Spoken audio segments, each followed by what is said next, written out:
Hi friends, welcome to my channel. Today we are going to make kozhukatta. 200 gram ശർക്കര പൊടിച്ചത് ഇവിടെ എടുത്തിട്ടുണ്ട്.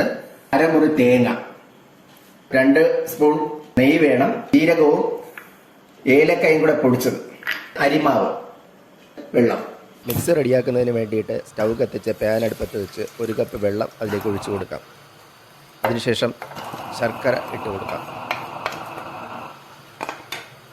ശർക്കര അലിയുന്നത് വരെ നന്നായിട്ട് ഒന്ന് ഇളക്കി കൊടുക്കുക.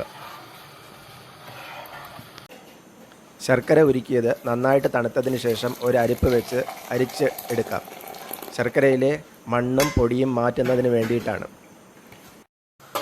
അരിച്ചെടുത്ത ശർക്കര നമുക്കൊരു പാനിലേക്ക് ഒഴിച്ചു കൊടുക്കാം. ശർക്കര നന്നായിട്ട് തിളച്ച് വരുന്നത് വരെ ഇളക്കി കൊടുത്തുകൊണ്ടിരിക്കുക. ശർക്കര നന്നായിട്ട് തിളച്ച് വന്നിട്ടുണ്ട്. അതിലേക്ക് ചിരണ്ടി വെച്ചിരിക്കുന്ന തേങ്ങ ഇട്ട് കൊടുക്കാം.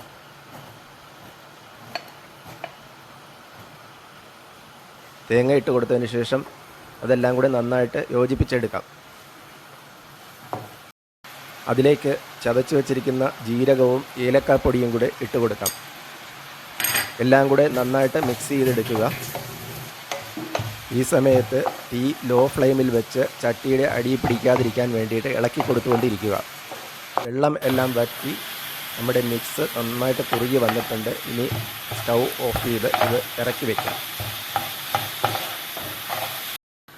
മാവ് മിക്സ് ചെയ്തതിന് വേണ്ടിയിട്ട് 1 കപ്പ് വെള്ളം അടുപ്പത്ത് വെച്ച് തിളപ്പിച്ചെടുക്കാം.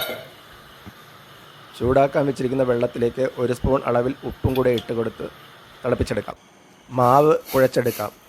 ചൂടുവെള്ളം കുറേശ്ശെ ഒഴിച്ച് മാവ് മിക്സ് ചെയ്തെടുക്കുക. മാവിൽ വെള്ളം കൂടിപ്പോകാതിരിക്കാൻ പ്രത്യേകം ശ്രദ്ധിക്കുക. മാവ് നല്ലവണ്ണം കൈകൊണ്ട് ഇതുപോലെ കുഴച്ചെടുക്കുക.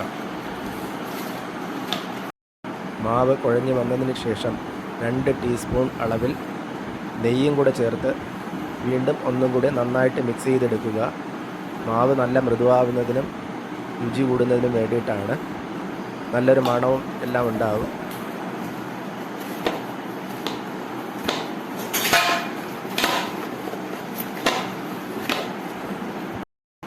മാവ് കുഴച്ച് ഇതുപോലെ റെഡിയാക്കി എടുക്കാം.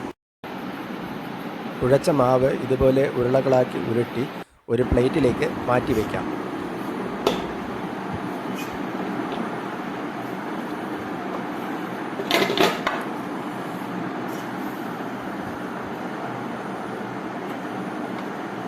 ഉരുട്ടി വെച്ച മാവ് ഇതുപോലെ തള്ളവിരൽ ഉപയോഗിച്ച് കുഴിച്ച് കുഴിയാക്കി മാറ്റി ഒരു പ്ലേറ്റിലേക്ക് നമുക്ക് മാറ്റി വയ്ക്കാം.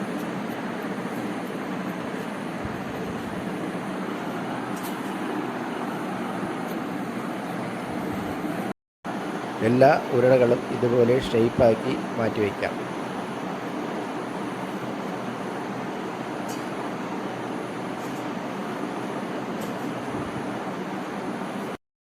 ഷേപ്പാക്കി വെച്ചിരിക്കുന്ന മാവിലേക്ക് ഇനി നമുക്ക് മിക്സ് ഇട്ട് നിറച്ചെടുക്കാം. മിക്സ് ഇട്ട് നിറച്ചതിന് ശേഷം ഓരോന്നായിട്ട് അത് ക്ലോസ് ചെയ്ത് നല്ലവണ്ണം ഉരുട്ടി വീണ്ടും ഭംഗിയാക്കി എടുക്കുക.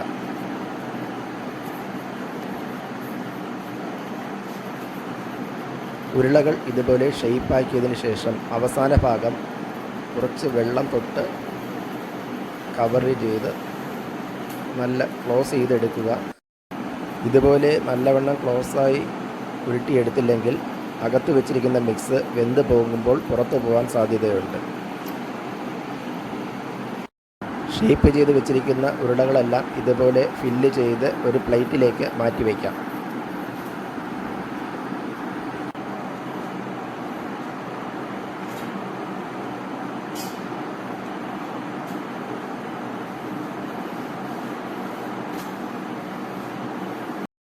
ഇഡ്ഡലി പാത്രം അടുപ്പത്ത് വെച്ച് വെള്ളമൊഴിച്ച് അതിൽ ഒരു തട്ട് വെച്ച് കൊടുക്കാം.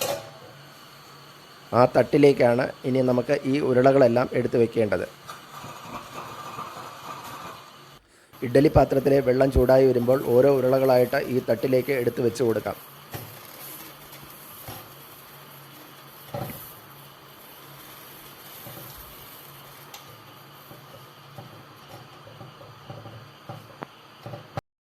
ഇഡ്ഡലി പാത്രത്തിൻ്റെ അടപ്പ് അടച്ചു വെച്ച് ഒരു 10 മിനിറ്റ് വേവിച്ചെടുക്കാം.